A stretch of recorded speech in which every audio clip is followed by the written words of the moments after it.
Welcome to Beyond the Gate 2024. I am Jerry, and this time I have a special guest, very heart of Bergen. Not very hard maybe in the sense of where you live, but still Bergen-based. Enslaved, Ivar. What's going on? It's been a few years since the last time we spoke. We've kept busy, done a few albums. Released one last year. Heimdall, which has kept us very busy since then. So we played shows, toured a bit, done festivals, and now there's a festival in our own town. So of course we got to be here. Now, since last time we spoke, you've released something like at least 3 albums. Yeah. Then it was like 28 years in the whole career, and now it's more than 30 years. How, in hindsight, it feels like doing this career, which has taken most of your lifetime so far?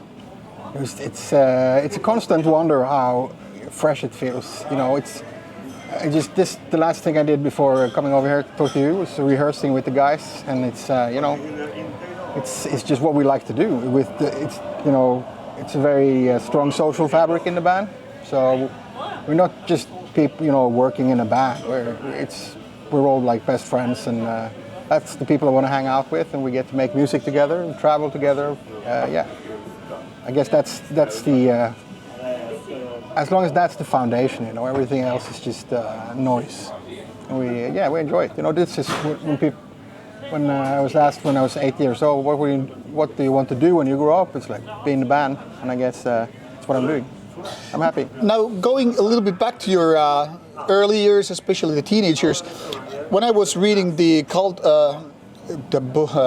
black metal book, about the whole history, and of course Norway, and of course Enslaved was a big part of that. And there was a curious anecdote about you being mentioned that you were something like 13 years of age, very young that is for a band, and anyway, people were already praising your skills with the guitar and all that stuff.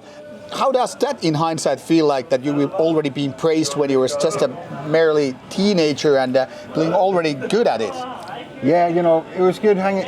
I was always with Grutle, and he, even though he's always been like a big brother to me, and that's how our friendship evolved quickly into more of a brother situation. He's, when he sensed, of course, when you're 13, 14, and somebody says something, then your head starts to swell a bit. Grutle was quickly there to like, hey, take it easy, man. And it's always been our attitude. It's a craft, craftsmanship. It's like some people are good with the carpeting, some are good media people, interiors, some are good photographers, and I happen to be a guitarist, and I want to do my best in that.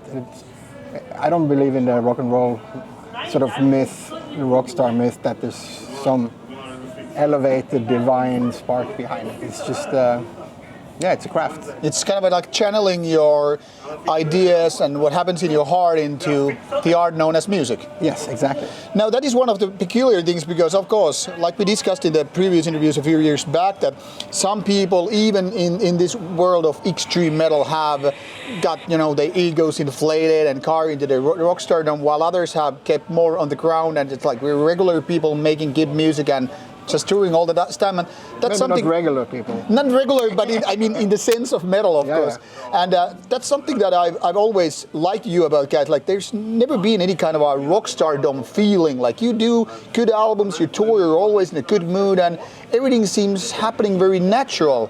Is it all that? Yeah, that's where we come from. That's where when we started, we were still in school. Me being in the public. Still in what you call in Norway we call children's school, the mandatory. Yep. Finishing that, and Grutle was doing his high school thing, studying to be an industrial plumber or something crazy. And this was something we did besides, this is our passion, the music. But it's always been art for art. It's never been about creating a way of living. So that's never considered. We've kept, even though I guess the last decade or something, I guess we maybe didn't have to work as much as we could have spent more time just touring. But there's something about going to work and then going to rehearsal in the afternoon that still that I like a lot. You know, it's a good balance. So you two have always been in the very core of the band, and of course, like most bands during their careers, you have had lineup changes. Yeah. How hard or easy it has for you to just go from one lineup to the new one, say like, thank you for your participation, thank you for your camaraderie and all that stuff, but now it's time to move on. And I mean, how it is for a band with your age and all to move from one phase to another with lineup changes? It's never easy because it's not easy. And as I mentioned before, like the social fabric being so strong, of course it's a bummer, you know, when someone you've been working with for 17, 15 years, whatever, when they leave the band. But then you meet, you know, and then you have somebody interesting new coming in, and I think we've spent the opportunity every time to sort of open the possibilities. That's what we thought, you know, somebody leaves, somebody new coming in, and like, what does this person bring in terms of possibilities for the band? And you can hear that the music changes also with new people because they're given space, and then it's sort of a process of finding out how much of the space do they want to take up, you know, and how much room is there for them and so on. So I think, and it's also been very, very important for me, just more of a matter of principle that when people have been in the band, if they're going out of the band, it's going to be in an orderly fashion, right? So most of these cases, it's been because people get not burned out, but the level of dedication is, as we mentioned, is quite extreme. So it's easy to notice, and then I don't mind, you know, doing that sober, just asking someone like, I get the feeling that you want to be somewhere else.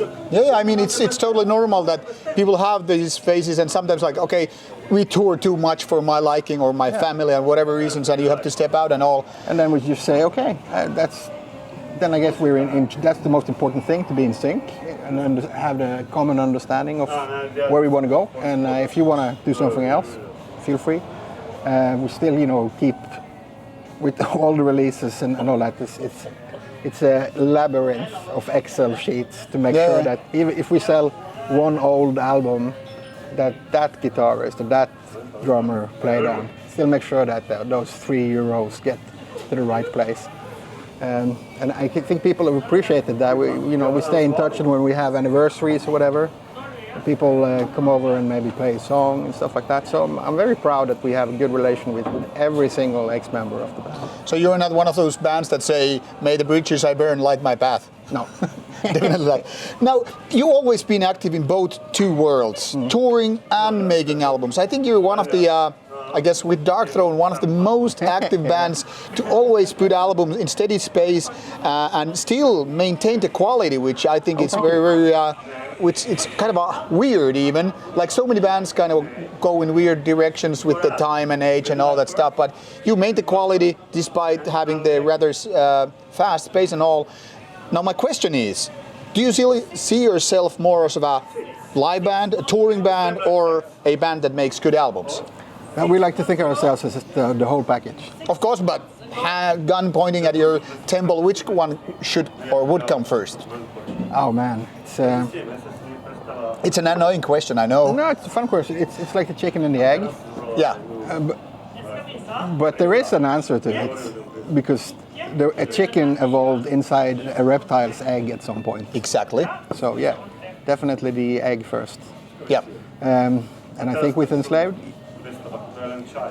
I think we're a live band first and foremost. I think if the gunpoint or somebody threatened me to listen to modern R&B constantly for the rest of my life, that would be worse at gunpoint. I would choose the live band. Yeah. If we could only play concerts for the rest of our time, we'd rather do that than record. Now this is a good excuse to jump to the last year where you played the whole Eld album in full. Yeah. And I was there to witness, and having that in Grieghallen was like kind of a very, very magical experience for someone who, you know, listened to the album like almost like 30 years ago. Now this year you're doing Frost, the same kind of a deal, like going very, very back to something that happened 30 years ago. How does it feel to do the full show with all old songs and not touch any of the modern ones? It's great as long as you get the right place and you have the possibility to do it like we want to do it, which we have here at Beyond the Gates very much.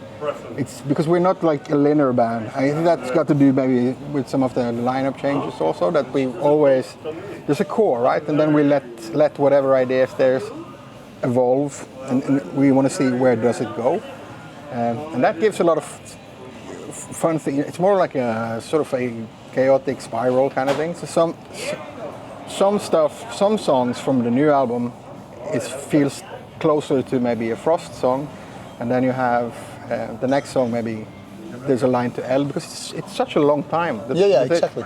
That the natural, the feeling of listening to yourself is gone. So when I sit down and listen to Frost or L now, it's almost got that distance where you can listen to someone else, but you have a magical ability to understand. So it's like I can guess what the next riff is, kind of. Of course I can't, because I made it, but it's being inspired by the old stuff that in a new fashion. So I definitely recommend people to stick with it, because something happens around that 30-year thing. So if they can stand the other people in the band, keep going, because there's a lot of rewards there too. Now this might be a really silly question, but I still want to ask it. Do you ever have to kind of not argue for real, but argue about like, hey, I want to include this song in the lineup or whatever tour, and another one say like, I'm kind of bored. Do you ever like fight for the songs in the set list, like what you're gonna play, or are you just like going with, I don't know, democracy? No, it's we have some. For us, it's a lot of interest and what you contribute with, sort of that kind of democracy. So we call it something like a itokrati in Norwegian, which means contribucracy or something like that. So obviously, when it comes to drum questions, obviously the drummer has the last word. Yeah. When it comes to the live thing, especially Grutle and Icedale, they're very much students of the live concept in music history, collect live albums from all kinds of bands and stuff. So they have a lot of opinions, and then it just feels natural to have them. They often suggest songs, but if the rest of us have ideas, people will protest, but then you can say like, I really want to have this. Anyone says that, we put it in, and then we evaluate it after the show. Now, are there certain songs that you feel kind of like uncomfortable or just bored to play, like certain, say, disfavorites? Do you have songs like you are not really ready to put in the set list, even if a fan would suggest or wish for? No, not really. No. One thing is like we saw with the song Havenless from Below the Lights. We never played that because that was a very much of a studio creation. So we never thought about playing it, but people, it's a song that's been streamed a lot, and it was part of this documentary, like the bonus disc for Headbanger's Journey. So eventually so many people asked for it, so we're like, who are we to say no for that? Okay, let's give it a try and see how it sounds on stage. And it was great. So now that really underlined it for us that, we don't have an ounce of objectivity when it comes to this. So sometimes it's good to just listen to what other people listen to, people who's been listening to the band for as long as we have. Let's hear what they say. Do you have a special thing when you play in Bergen versus other places, or Norway and other places? Are there a certain kind of a feeling when on your home turf or versus touring? No, not really. I think Bergen gets weird sometimes because we'll have, my mom will be there maybe in the 10th row clutching her purse. And nowadays, the last 10 years, my kids started showing up maybe to see the shows from first row, which is very special.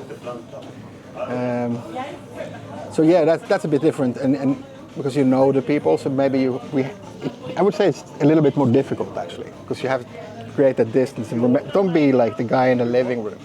Don't be sloppy old dad, even though you know the people. So, but we've been getting a lot of support from Bergen from the very beginning. Now this was something that we discussed with our cameraman before coming here today. Was like now of course. Beyond the Gates has been here for many years, and before that there were other festivals and all that stuff. And of course there have been bars like Garage, which is now defunct, and all that stuff. But there's lots of history in Bergen in terms of metal, and not of course only in the world of, well, black metal related. How do you see Bergen in terms of Norwegian history and culture in terms of metal? Is this really the metal capital or just one of those places? There were so many capitals. I would say there was a web, but starting with like the Norwegian perspective, it's a very sort of a media created, and I guess we didn't protest too much because it really gave us one up, against the world, because it's portrayed like we just jumped out of the ground, right, and invented black metal. But what people should remember is that when the Norwegian black metal band started, we were already inspired by other places around the world. Mm-hmm. You had in Greece, you had a bunch of bands active. Finland, there was. You mentioned Impel Nazarene in the previous interview, yeah. Impel Nazarene, Beherit, all those bands been going. Some American stuff, yeah, and Eastern Europe. Yeah. Let's not forget Master's Hammer and Tormentor and all that brilliant stuff. So, and we're all inspired by that. Yeah. So yeah, and I guess in Norway it's people do metal in one way. On the Bergen side, maybe this sort of like inventive, psychedelic, as they say in Oslo. A lot of times. I just heard it last weekend actually, one of a friend going, "You guys in Bergen are fucking weird." I heard this Oslo-Bergen rivalry in a way. Yeah, and they got something stuck up there behind. So yeah, weird, stuck up. I don't know which one people prefer, but I certainly prefer to be a weird one. Yeah. All right. It seems we're running a little bit out of time here, and we are going to close this one for today. Now, are there any certain places you haven't yet played at, but it would be kind of a dream come true in terms of Enslaved conquering the world and other places? Are there certain places you would definitely want to visit? There's always places where you haven't been to play. I would like to. There's one continent we've never been on, it's the African continent, and I've heard there's metal scenes. I guess they're more or less underground due to the nature of the regimes down there, but South Africa, Zimbabwe, Egypt, yeah. Some places to conquer. Yes. Any dreams that you haven't yet fulfilled as a musician or band member? Yeah, there's a lot of live production things that I want to do, Maybe some Spinal Tap stuff coming out of eggs, or having a tiny Stonehenge. But like in terms of production, I always dream about when I go, since I was a kid, I've been watching like the Momentary Lapse of Reason stuff from Pink Floyd. One of my favorite albums.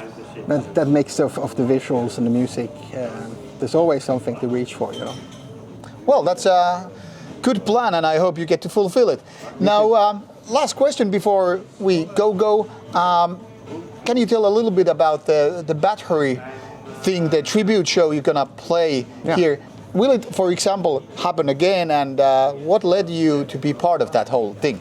It's the anniversary of the Bathory tribute that happened in 2004. The 20th anniversary for that. 2004, it was sort of done on the spot because Quarton, the man himself, died some months before the festival, and then Torgrim, the guy who's and then the festival was called Hole in the Sky, right? And I was working with it, and Torgrim, the booking guy, he was the man with the idea, and we collected guys from the scene, put together a house band or something. I don't know what to call it. Kind of an all-stars band. Yeah, sort of. We don't want to call it all-stars. Yeah, I know you're being humble and all, but fans would kind of want to say it anyway. And so now it's a lot of the same guys. It's me, Apollyon, and Faust. They do bass, drums, and then we have Blasphemer as the second guitarist. Last time was Samov from Emperor. So that is really an all-star from Norway. it's a good one. And then we have Apollyon is doing some songs himself and vocal. Then we have the same guys as last time, the singers. We Grutle, Enslaved, Gal, Treldom, Galsverd, Satyr, Satyricon. We even have Frederick, the guy who played on the first few Bathory albums, coming and doing some songs on bass. Oh, that's awesome. Which is, now that's a dream come true. Well, that's going to be a dream come true for a Bathory fan like myself, so yeah, I'm really stoked for that. I just can't wait to play. It's nerve-wracking because it's a very big, it's a big commission, it's a big job. But but this last half year, hanging out with Apollyon, Faust, and Blasphemer for weekends and rehearsing in Bergen and Oslo, it's been fantastic. Well, we hope that more people will get to witness that and see you on stage. Thank you so much, Ivar, for your time. Now it's time to say goodbye to the audience. Always, when you have the chance, do it like me. I've seen these guys 4 different decades, good stuff never gets old. So stay tuned and get your ass here in Bergen to understand why this is so magnificent and inspirational place for such bands as these. The mountains, the people, humble as ever, and well, what can you say? Good atmosphere. So thank you for your time, and thank you for your time here. Thanks, stay tuned and keep watching more stuff, and also check out the old interview with him to kind of get the other things questioned and all. This is Rauta, this is Beyond the Gates. Thank you and bye-bye. All right, now let's make the, I'll take this one, the quick photos, and then I will let you go.